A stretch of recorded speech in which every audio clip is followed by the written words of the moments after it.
So can you elaborate a little bit more on why you picked what you picked? You have it on YouTube and you have it on Facebook as well. So why those two channels and how has that worked for you?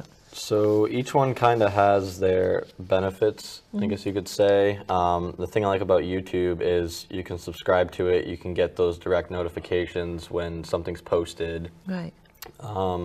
And you can also see related videos to something. So like if you're looking for a product, you can search that product, watch one video on it, and then see like 10 different other videos about it with different perspectives. Yeah.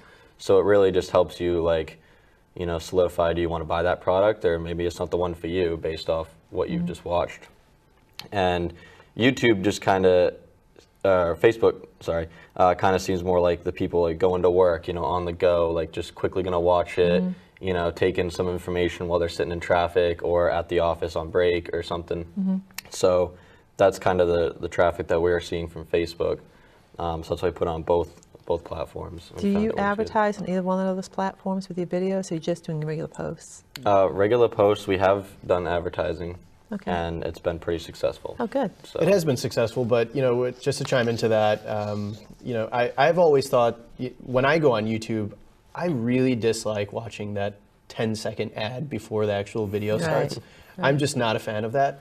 And I think that it takes away from people's time. And I think in today's day and world, time is everything. Right. Everyone is on the go. Everything is so fast. I mean, even in our lives, when we're filming an episode, it's usually because we have a half-hour slot to get it done, which means we have to get everything out and ready to go, and then we have to leave at a specific time. So if there's a 10 or 15-second ad on 5 or 6 videos you're watching, that adds up to a couple minutes.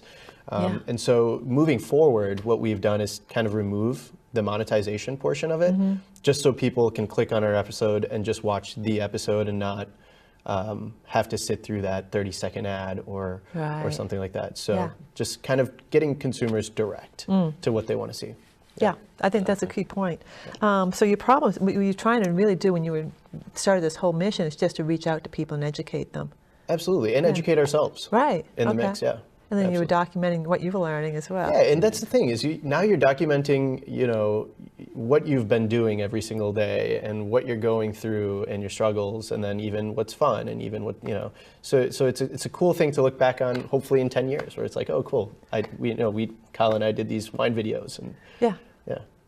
So was it a special audience, or you were just trying to reach out to everybody in Portland? Originally the goal was to just really hit our backyard. Okay. I mean, our store's here. Unfortunately, our business model won't let us do business outside of the state.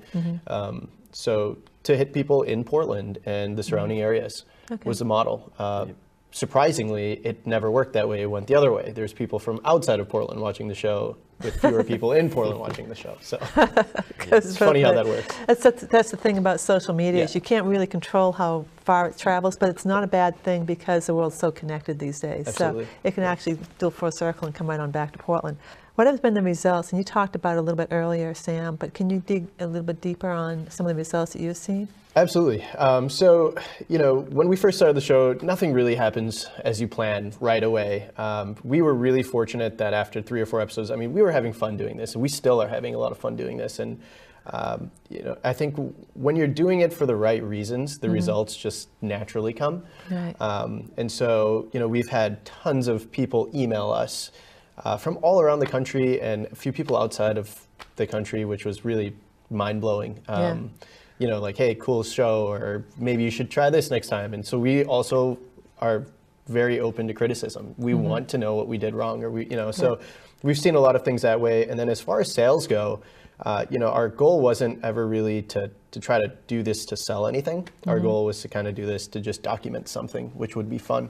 Through the doors, through my doors, we've had consumers walk in and say, oh, hey, I've never had a wine from Rowan until you did that episode, and it made my mouth water, and now I want to find this wine. And so it's translated to a lot of sales and a lot of happy people, and that's been really key.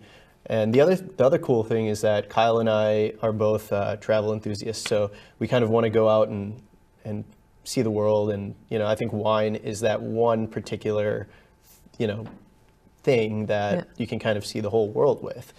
So now we're working deeply with a lot of our suppliers who are going to start helping us go on some trips.